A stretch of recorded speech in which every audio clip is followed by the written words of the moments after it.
thank you guys both for joining. Thank you. Man, it's an honor. This is such an honor for me, to be around both you guys and do this. Honestly, I'm honored because the whole point of this podcast was born out of the idea that God has been blessing me with just a ton of wise people in my life. And two of the things that affected me most over the last year came from each of you. And they're the basis of what we're talking about today. So the topic of today's episode is wounding and pruning. Let's get it. And it's a two-parter. First part is the premise that every young man growing up, every person, but specifically every young boy, has a first moment in life when he is hurt. Usually it's something that it's caused by his dad. And that can be either from an aggressive dad or a passive dad. Or it can be from the lack of presence of a dad. But usually it's something that comes from that kind of thing. And the question that usually comes into that young man's mind is, am I enough? After that first wound happens.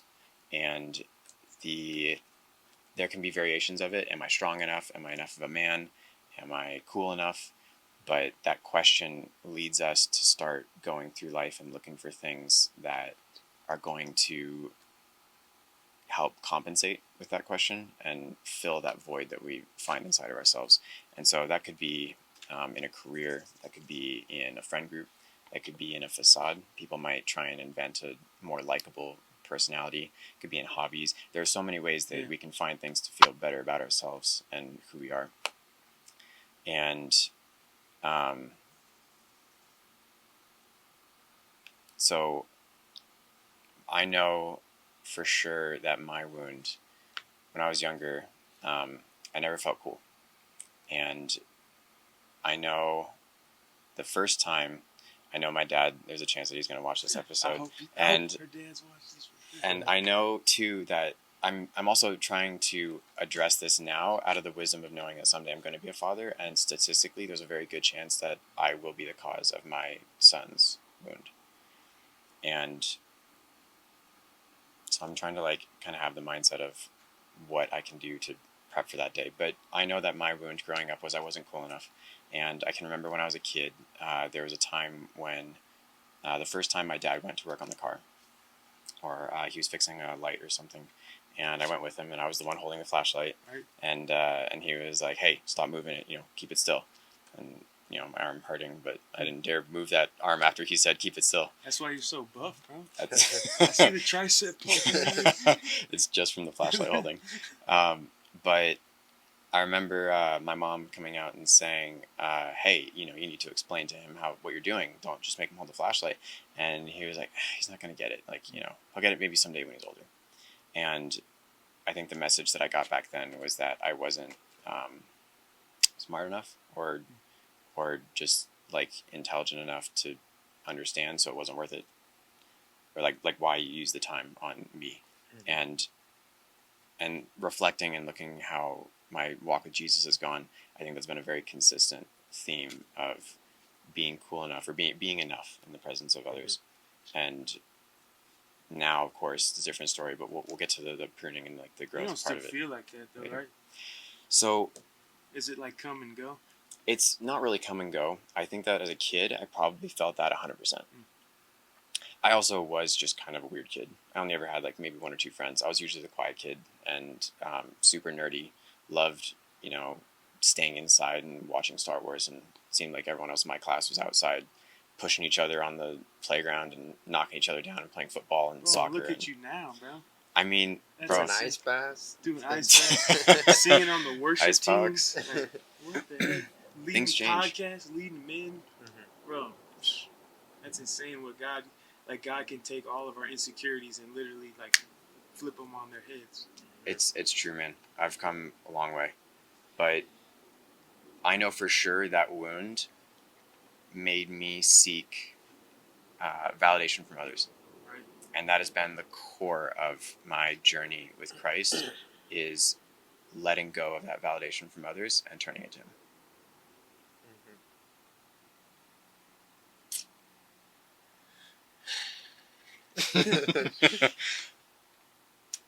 What do you think out of this specific podcast. Big Step ass on the beat mic. with that. I'll rip the mic like a vandal. I always wanted to hold a microphone like a rapper, bro. I think you're doing a good job. Which is cool. Vanilla Ice. Yeah. Lay some bars. Let's go. White boy rapping coming straight out of Dago. Stacking my money like I'm playing with Legos. There's your intro. Yo, there we go. That's why I'll never be a rapper. Clip and ship it. Like thinking about the question, like, or like the origin of like a wound or father wound. I think like for me, like for most people, it probably was like their father that gave them like that first wound. For me, it was my mom. My mom left me, my dad, my sister when I was like 6, and then that created like a crazy like ripple effect of insecurity that was like a theme throughout my whole life until recently, you know. But just like same thing we were talking about with you, that God like flipped that, like God used my wife to flip that on its head and like eliminate all insecurity, and like he still, it's like you're being refined like constantly, you know. Yeah. And it's crazy, like you said, we keep surrounding ourselves with like men of God, you know. Like our church is amazing like when it comes to that, and it's only growing. And yeah, like I'm excited to see like this is crazy to think about, like doing this like for our kids, for their kids, like generations from now will be able to see this and how we thought, and it's gonna help them a lot, man. So I feel like you have to keep doing this. Like you cannot stop doing this. Like imagine the it's like your kids will have like a doctorate in dealing with their emotions and their problems, like just from this, bro. This is amazing. But yeah, I think the question was like, what was your first father wound, and like how did that affect you throughout your life? And I think like one thing, just like listening to you talk about it, was um, something my dad taught me. Like we have to forgive our fathers, or like before my sister died, I was like, is there anything you need to forgive anybody for? And she's like, F them. And she's like, just kidding. I already forgave people a long time ago. Like, I feel like we have to immediately just like give people grace. Like the Bible says, forgive people like how we want to be forgiven. And it just like, that like gives you freedom. It's like you're like a prisoner to unforgiveness. But like that literally heals the wound. Like that's, Jesus forgave us like that.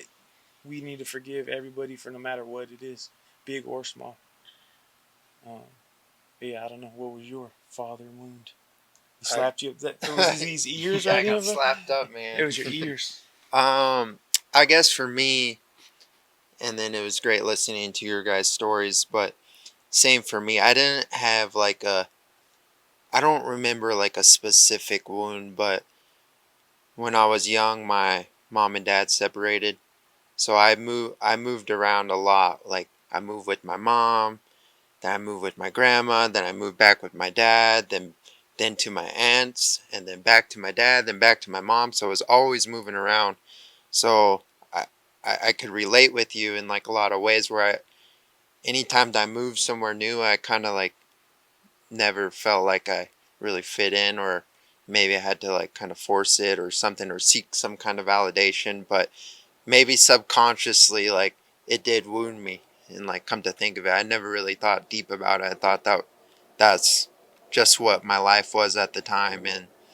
And then yeah, I didn't actually move to Hawaii till I was like 12 years old, but I call Hawaii my home because that was like the first place that I actually finally found like, I guess, a group of friends where I felt like I kind of fit in. And but then again, not really. I kind of, I still felt like I had to like fake it and force it, and not till probably later in my life, maybe through finding Jesus or whatever, that I actually felt some type of validation. But then again, you, as a young teen and going into your early like adolescent years, you're still trying to like, you want to fit in with the cool kids. You want to go through whatever scenes, and you know, I got into all that. I I did the party thing when I was young, and then I went to college, and I got into like the college lifestyle, and but it wasn't until like, I guess for me it was just later in my life that I started having these questions like, what am I supposed to be doing? And man, now I'm having all these deep realizations because it's kind of funny. I uh, I was talking to my youth pastor when I first started fighting. And for those that who don't know, I'm a professional MMA fighter. I fight in the UFC. Um, but when I started out as an amateur, I remember I always I had the skill because I used to train with a buddy of mine, and this is all part of like fitting in because here I am going to school in Hawaii. I'm not even from there, so you know you can. There's a lot of bullies. There's big Samoans, big Tongan kids, and I'm just whatever scrawny kid. Kind of growing up in high school, didn't have a lot of friends. Had a few friends, and but they convinced me like start training, start doing jujitsu. So I started training, and but it was kind of about fitting in at the time, and over time I developed a passion and love for it. But I remember my youth pastor telling me, he's like, Colossians 3:17, do all things, any word or deed or action, do do through Christ, you know.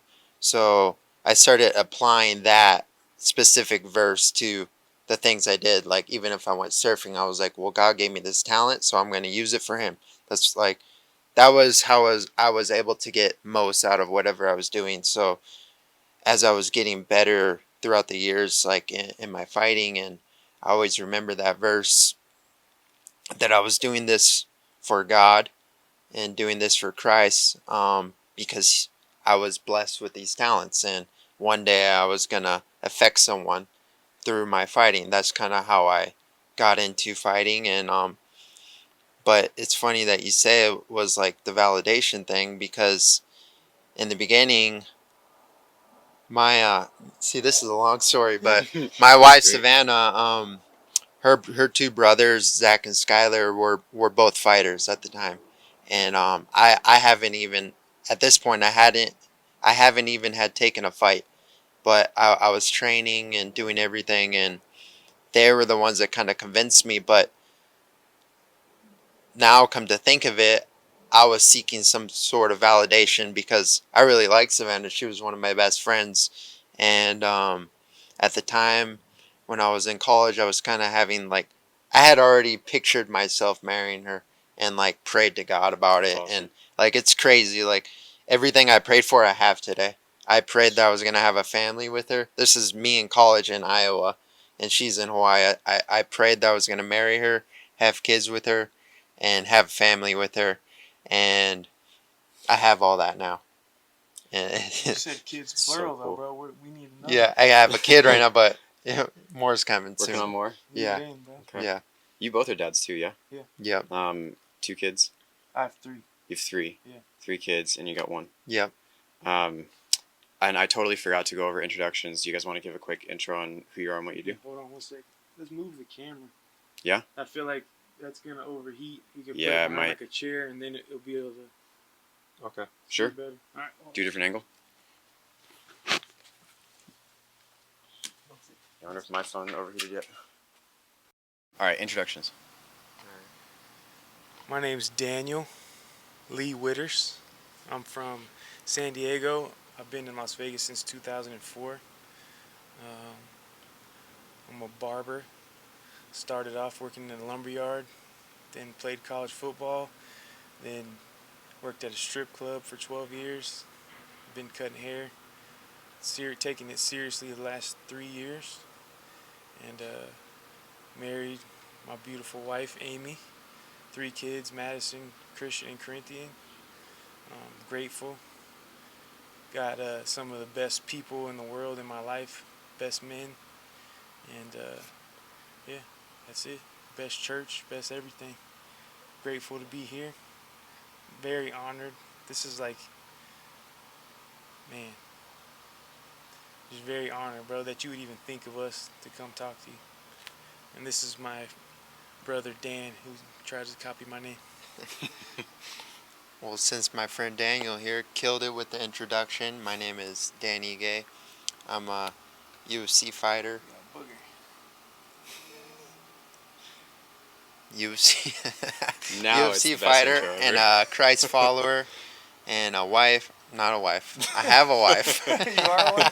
We're not Yeah. married. I know this is the end of Pride Month, Life Month now, but yeah. A husband, a dad, Christ follower. I'm just happy to be here with my brothers, and yeah, here we are. Let's get this podcast going. Yeah. I'm looking forward to it. This is great. Uh, Cool. Well, we talked a little bit about wounds. Validation has been the core of my wound, and I started reading through. So I've read a bunch of books over the last year. The one that's affected me the most has been Wild at Heart by John Eldridge, and I actually Like a good song. it probably would be a good song. I bet you we could write it. All right. I bet you we could Get put the that into some ukulele, rap. bro. There I we know go. You got one. I Yep. do have one. We'll do a part 2. Grab some instruments. His son I actually went to college with, but separate story. John's book goes into how important validation is and submission. And as men of Christ, when we go through life, that wound teaches us from a young age that we're supposed to find validation from other sources besides God. And it will take us down a path where we'll find validation from ourselves, from our own accomplishments, from other people telling us that we're doing well. But it's all a distraction. And it's never like pointing us in the right direction. Yeah. Then when we find God, He says to us, "Are you sure you're ready for this journey?" And, sometimes we answer honestly, sometimes not as much. But as soon as we let Him initiate us and start converting our validation sources over to Him, that's when He starts pruning. And He's going to take away each of those sources of validation that are replacing Him, and it's going to hurt. And It's so far. it's so my biggest pruning happened 3 years ago, and I was a Tesla salesperson. I was top performer. I was killing it. I had sold a few cars to some Instagrammers who had posted either posted my number on their hundreds of thousands of followers feeds, or they had sent them to all their contacts who just knew, like other celebrities and other great sources. I was literally at the end of my ride there. I was just in the back office, just getting texts. Hey, can I buy a car? And I wasn't even on the sales floor trying to get more customers. I just had them all coming to me, and I was killing it, loved it, and I was very proud of it. And I found so much validation in being the Tesla guy. And whenever I'd meet people at church, I'd be like, "What's up? I'm Brandon. I'm the Tesla guy." Or I'd wear my jacket out to the grocery store or to Costco. People would stop me and be like, "Oh, do you work with that company? I see all those cars around. Can I talk to you?"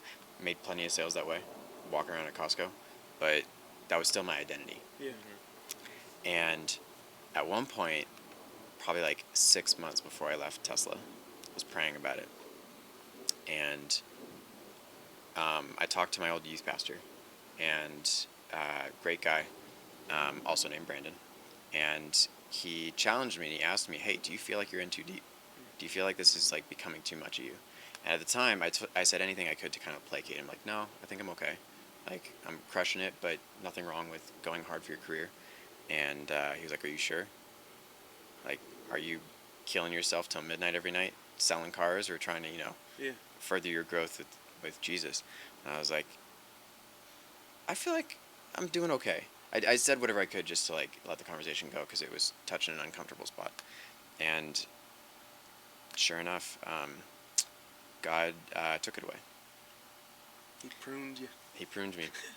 Long story, but short version is I got fired, and happened about 6 months after that conversation.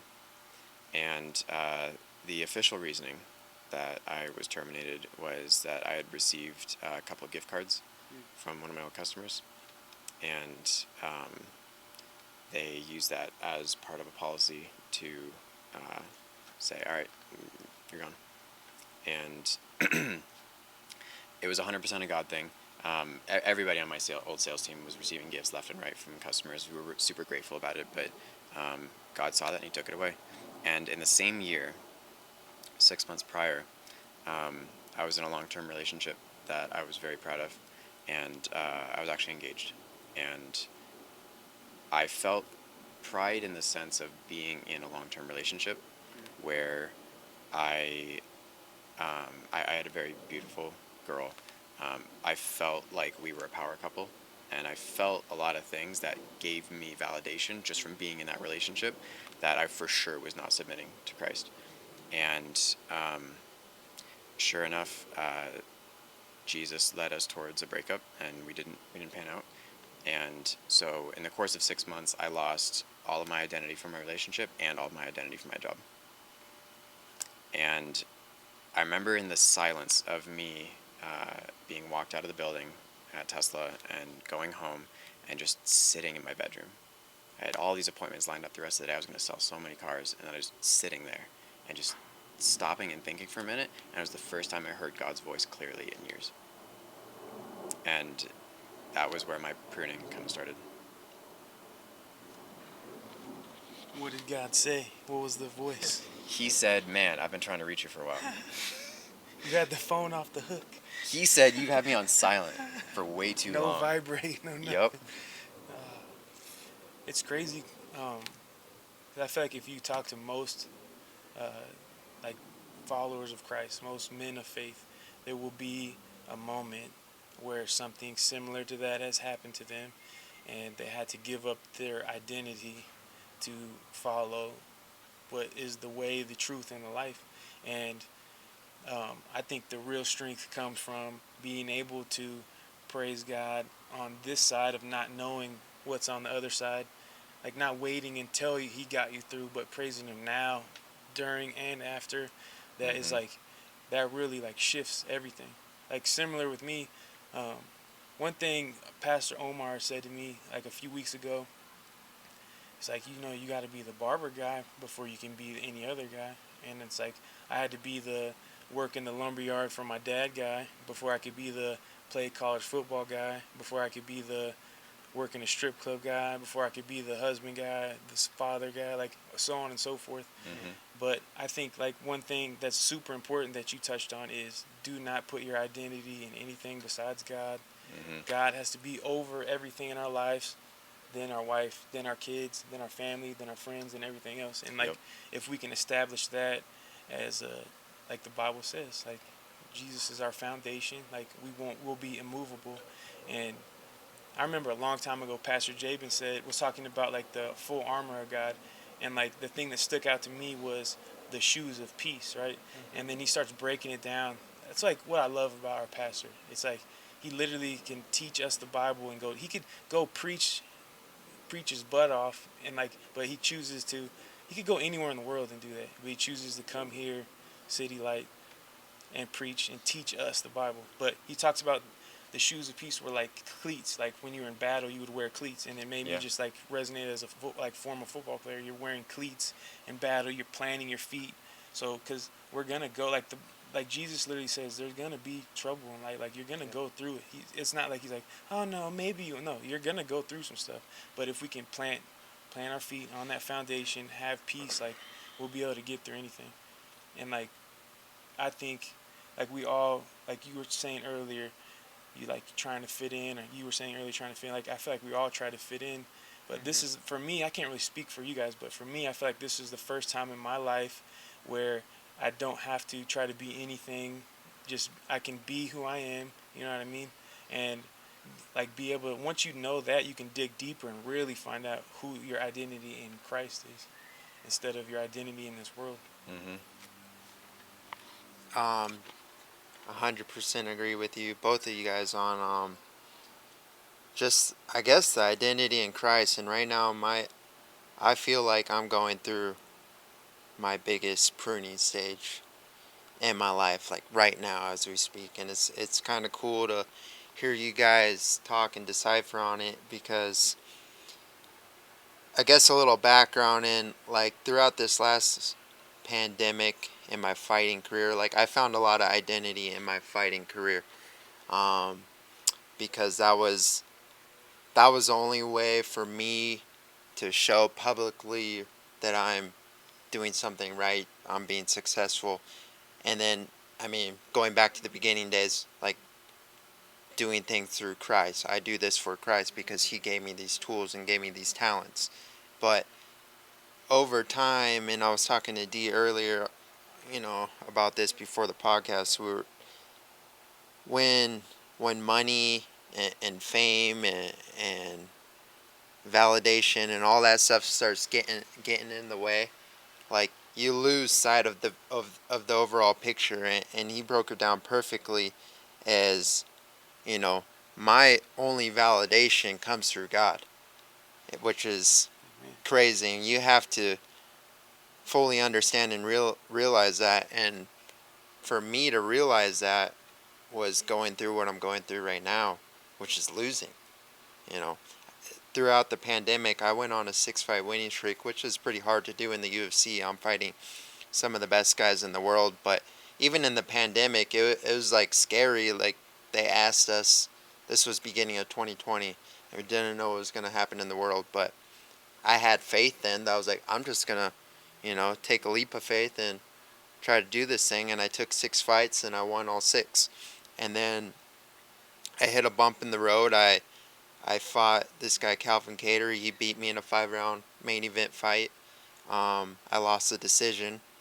I took a little time off after that, came back. I got a big knockout win.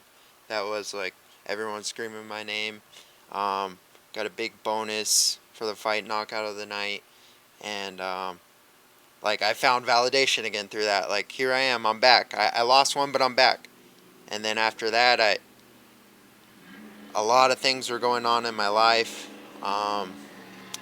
But I just tried to ignore all that and keep going for the fighting thing. And here I am. I went through 3 fights and I lost my last 3. And through each one, you start to question, why? Why am I going through this? And then I lost one, then I lost 2 in a row. Never thought it was possible to lose 2 in a row. I've lost one and I've always bounced back, but I lost 2. I didn't even think that was possible. I thought I could always bounce back off of 1 win, but I lost 2. And then you could even argue that I didn't even lose, but I did. And then moving forward, I lost another one. Now I lost 3 in a row. Now it's like, in my career, this is the lowest I've ever been. But through all that, I wasn't getting my validation through my career, through my fighting. I was getting validation through God, getting validation through Christ. And I would literally sit there and I'm praying for strength. And I don't know which way it's coming in, but it's coming through the form of losses, because God's like, okay, all right, you want to be strong? I'm going to give you something to be strong about. Came because through that knee to your freaking job twice, bro. For real. How do you get kneed in the face and don't die, bro? Yeah, just Twice. willingness, No, strength. yeah, strength. True. It's the ice baths. Yeah, so, but you know what I mean? If I can think back to like going to youth group, think about it, like, and they're playing worship, like, I didn't want to lift my hands because you still have that, well, what does this guy think about me? My friend that's cool over here. Yep. Well, is he going to make fun of me for raising my hands? Like, to like now where my wife and I were talking about this, God's literally stripped me down to my core through my losses, because I mean he doesn't want to hurt me. God doesn't want to see us hurt, but he wants to test us. God tests every single person in the Bible if you read the Bible, and He prunes us, refines us. Mm-hmm. he prunes us, he refines us, and it's literally what he's doing to me right now. But I can't tell you, like, I'm the strongest in my faith that I've ever been, because I can go to church without worrying or thinking about what people think, that I could just have a connection and relationship with God and worship him and get fed and go on about my life. And things are starting to click and like they're starting to make sense a little bit, that it's all about our walk with Christ. And he's using me through my losses to see how can I react and be an example through this, through the lowest part of my career. How can I still be a light and be an example to people who, may look up to me? So that's kind of what I'm getting out of this whole thing. I could go on and on. It's because it gets deeper, but that's the gist of it. Man, go deep. Like, No, I don't know. that's what we're here for.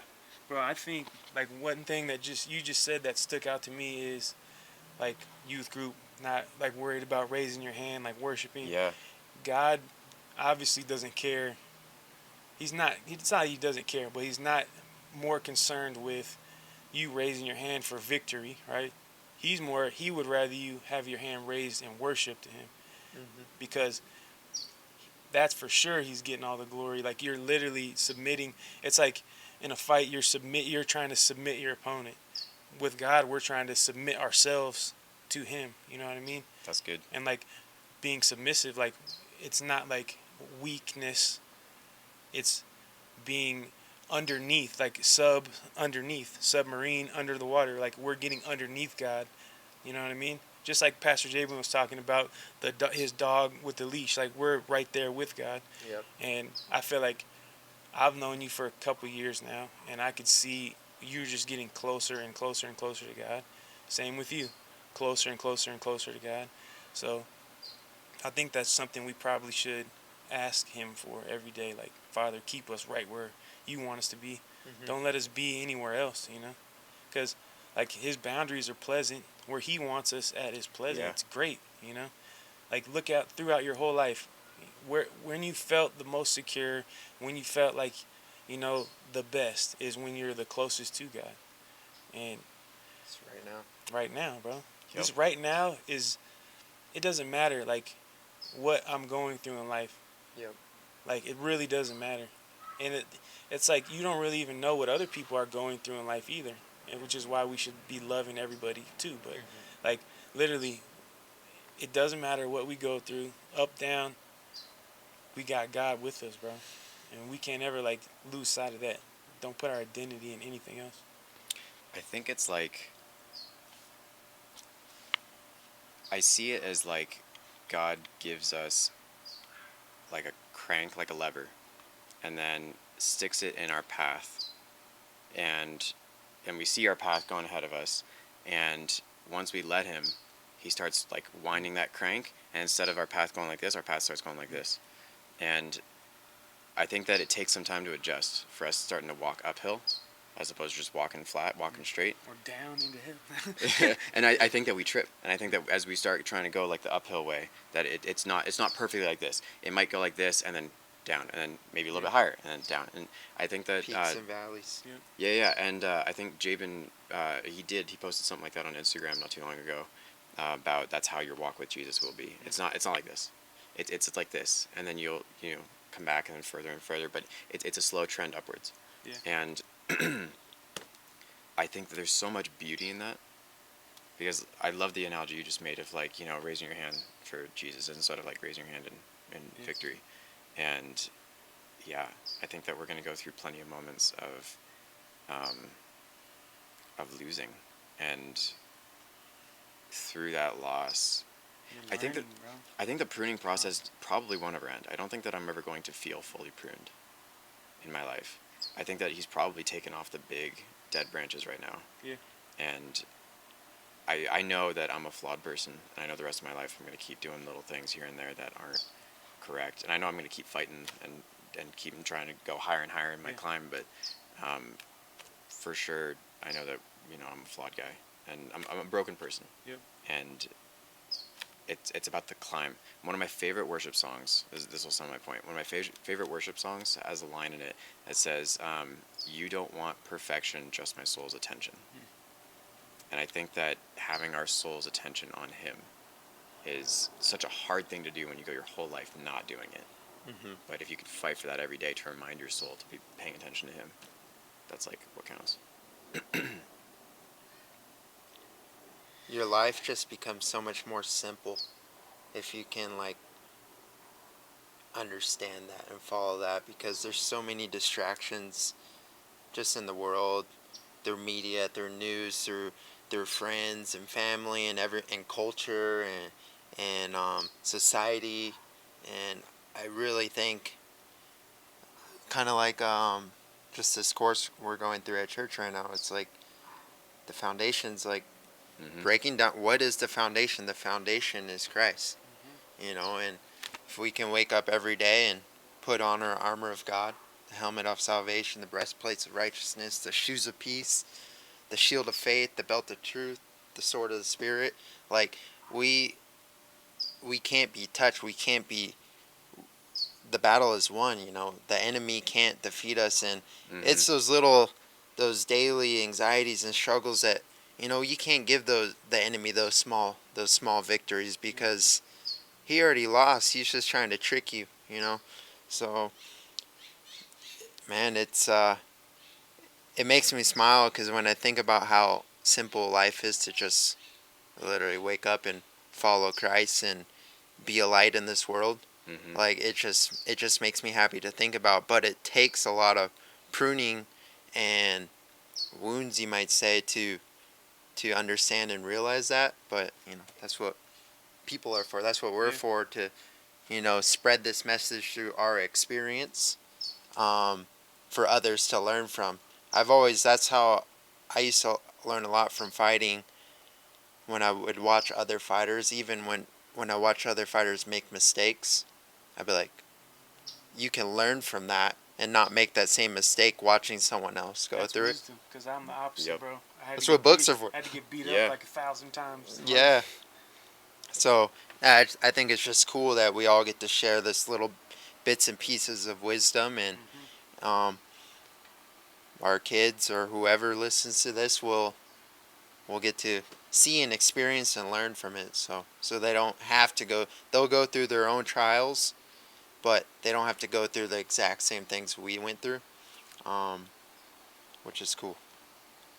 I don't know. Honestly, like I mentioned it before, and bringing it up again, the wound, statistically, most of the time is going to come from the father, and um, and that wound that we receive will drive us to be either a passive person or an aggressive person, and that the biblical plan for being a man is in the middle, Yeah, not too aggressive. not too Yeah, loud. there's a lion and a lamb inside all of us, and there's a balance. Sometimes we need to have our lion come out. Sometimes we need to have our lamb come out, and that's the beauty of how we were made. God gave us emotions, and God gave us strength, and so many things in the world will tug at us to say that your emotions don't matter. Yeah.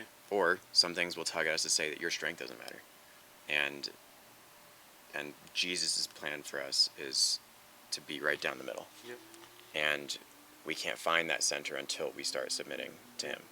And it's that submission process that's so hard. What I wanted to say was that since I've started going through some pretty intense pruning, one of my favorite verses is in James, and I've mentioned it before in another podcast. But ask, if any of you seeks wisdom, ask, and it shall be given to you in abundance. And asking for wisdom and receiving it is the coolest thing to experience ever. And I asked you, both of you, for wisdom at one point. D, I asked you at one point in our men's group, what does it mean to you to be a man of Christ? Like, if you were to sum it up in a few like small cliche Instagram posts, what would you put it as? And one of the things you said was, being a man of Christ is to give 100% and expect nothing back. And That's a good one. you said that like 9 months ago, a year ago. I didn't make that up. I guarantee that. So I read that somewhere. It's possible, but that's the first time I heard it, and it stuck in my mind so strongly. And then in the same conversation, you commented and talked about the concept of a three-corded strand, or a Yeah. three-stranded cord. Yep. Three-stranded cord? Yep. Three-stranded cord in Ecclesiastes, and how we're designed to be at our best potential when we're submitting to Christ. And it's when we don't that we break that three-stranded cord. Yeah. And both of those stood out so much just in the way of seeing some of the stuff that was pruned off of me. And as a salesperson, it was the worst thing when I'd work with someone, go so far, give all of my effort, and they cancel it. And they're like, nah, I'm not going to do it now. And it would hurt. And I'd get upset over it. Or even in like in a relationship, same thing. If I was ever putting 100% effort in and I didn't get something back out of it, I was bummed. I was It's upset. hard not to. Like, you know, I mean, we're yeah. human beings. Yeah. Mm-hmm. And over the last few years, I've been learning more and more. And now being involved so much with church and just learning. I feel like church every Sunday is like free school. It is. Yeah. Doctorate program. It is. I Wonder feel if- School like, that you want to go to. yeah, it's school that Yeah, you. yeah. I'm taking so I many hated notes on school, bro. Sundays. I know, man. It's like this is like the best school ever. Yeah. And it's free. Yep. No Yeah. student loans. Yeah, No church loans. for real.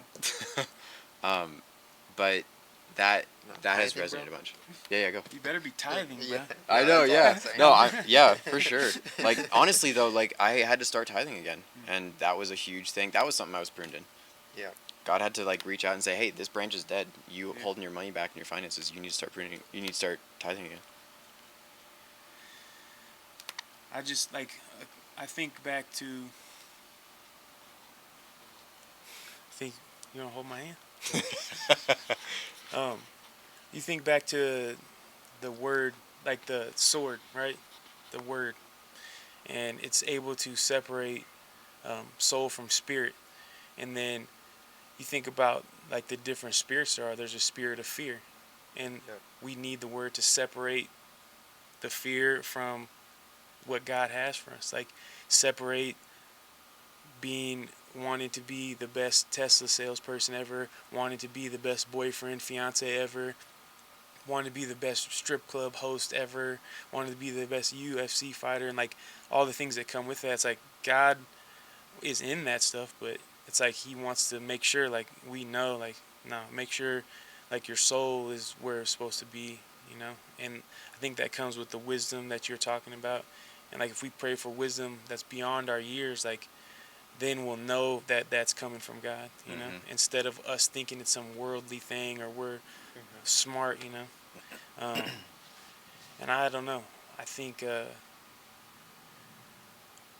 I don't know. I just like every time I talk to you, I just am like extremely grateful that I'm not where I used to be and not who I used to be. And like I can remember praying for times like this, like Father, please remove everything out of my life that's not from you. Bring people that are, keep the people that are, and just like to see over